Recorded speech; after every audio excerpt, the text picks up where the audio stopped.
अध्यात्म ज्योतिष के तमाम दर्शकों का आज के कार्यक्रम में बहुत बहुत स्वागत है। अगर आपने घर बनाया है, गृह प्रवेश कर लिया है या आप गृह प्रवेश करने जा रहे हैं, आपका घर बन रहा है, स्वाभाविक आप इस वीडियो को देख रहे हो तो इनमें इसके इर्द गिर्द होंगे। बहुत मोस्ट इम्पोर्टेंट जो इम्पोर्टेंट जानकारी है वो मैं आपको यहाँ पर दे रहा हूँ।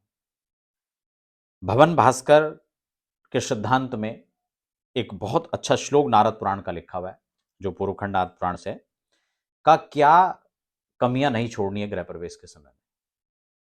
नए दर्शक हैं तो फटाफट चैनल को सब्सक्राइब कर लीजिए ताकि आने वाली अपडेट्स भी आपको चाहे वास्तु की हो, चाहे अध्यात्म की हो, चाहे मुहूर्त की हो, मिलती रहेंगी। यहां पर कहा अकपाट माछिन्नम मदत्तम बलिभोजनम ग्रहम न प्रवेशे देयम विपदा माकरम हितत, अर्थात बिना दरवाजा लगा हुआ।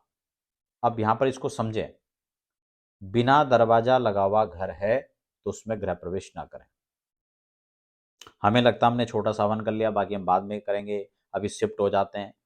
गृह प्रवेश यही माना जाएगा जो अभी आप कर रहे हैं, इसीलिए इसके लिए पर्टिकुलर मुहूर्त होता है और ग्रह स्वामी की राशि के हिसाब से होता है। गोचर चंद्रमा देखा जाता है, ग्रहों को देखा जाता है, लगन शोधन किया जाता है और उसके बाद प्रॉपर यह विधान करने के बाद गृह प्रवेश होता है। अब चाहे आप उसको संक्षिप्त में करें या विस्तार से करें, क्योंकि संक्षिप्त और विस्तार का थोड़ा सा परिभाषाएं अलग हैं, उसको नहीं फिलहाल हम चर्चा में लेंगे। तो एक तो बिना दरवाजा, तो बिना दरवाजा का मतलब क्या हुआ, आपने मुख्य द्वार लगा देना है। अलग अलग रूम में सब में नहीं लगा चलेगा, लेकिन मुख्य द्वार जो है उसको आप लगा दें, उसके बिना गृह प्रवेश पूजन नहीं करें। एक और चीज है, कई बार लोग ऊपर माउंटी में छोड़ देते हैं, का बिना छत वाला। कई बार लगता है कि हाँ ऊपर का शेष है, कोई बात नहीं, अभी मुहूर्त नहीं है तो फिलहाल कर दें, नहीं, का इसको भी ना करें। बिना देवताओं की बलि नैवेद्य के बिना, क्योंकि जब पूजन होता है तो उसमें आपके दिक्पालों की बलि होती है, नवग्रहों का पूजन होता है, उनकी बलि होती है, तो ये उसमें बहुत आवश्यक है, इसीलिए वास्तु बलि की जाती है, वास्तु का विधान होता है।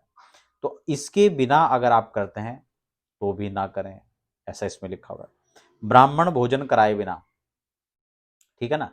कई बार हमें लगता है कि इसीलिए गृह प्रवेश के समय किचन का पूरा विधान है प्रॉपर पूजन करने का, अग्नि पूजन है, आपका वरुण पूजन है ना, वहाँ पर भोजन, तो ये उनको भोजन कराने का विधान है।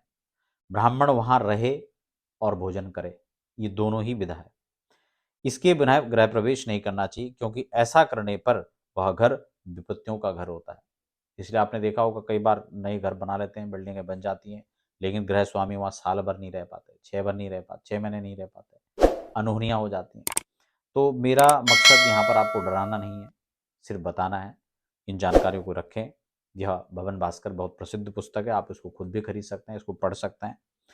और नारद पुराण का ये कथन उन्होंने स्पष्ट इसमें दिया है, प्रमाण दिया है, तो ये बहुत अच्छी जानकारी है। इसलिए बिना वास्तु शांति के बिना गृह प्रवेश नहीं करना चाहिए। वास्तु शांति के कई सारे दोष होते हैं, कई वास्तु के दोष होते हैं। ऐसे में रहता है कि यार क्या करें, कहाँ तोड़ फोड़ करें। तोड़ फोड़ नहीं करना चाहिए, इससे वास्तु दोष और विकृत हो जाता है। इसलिए उसका वैदिक पूजन ही उसका स्पष्ट एक अच्छा समाधान है। आप उसको पढ़ें, और किसी टेपिंग करने से, ये चिपकाने से, ये लटकाने से, कलर लाल कर दो, पीला कर दो, कोई मेथड नहीं बनता है।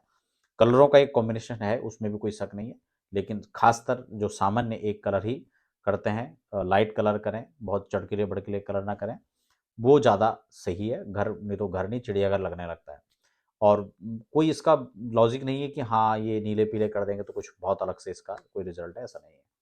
सामान्य हो लेकिन बिना दोष के हो, दोष हैं तो उसका समाधान सिर्फ और सिर्फ यही इसका समाधान है। इसके अलावा आप अखंड 9 दिन तक रामचरितमानस का पाठ कर सकते हैं, अगर संभव हो तो, है ना। तो ये आप कर सकते हैं, अखंड संकीर्तन कर सकते हैं, नहीं तो वहाँ चंडी पाठ करें, वास्तु जप करें, वास्तु के पूजन करें, और ये सबसे सटीक और तात्कालिक एक अच्छा समाधान है।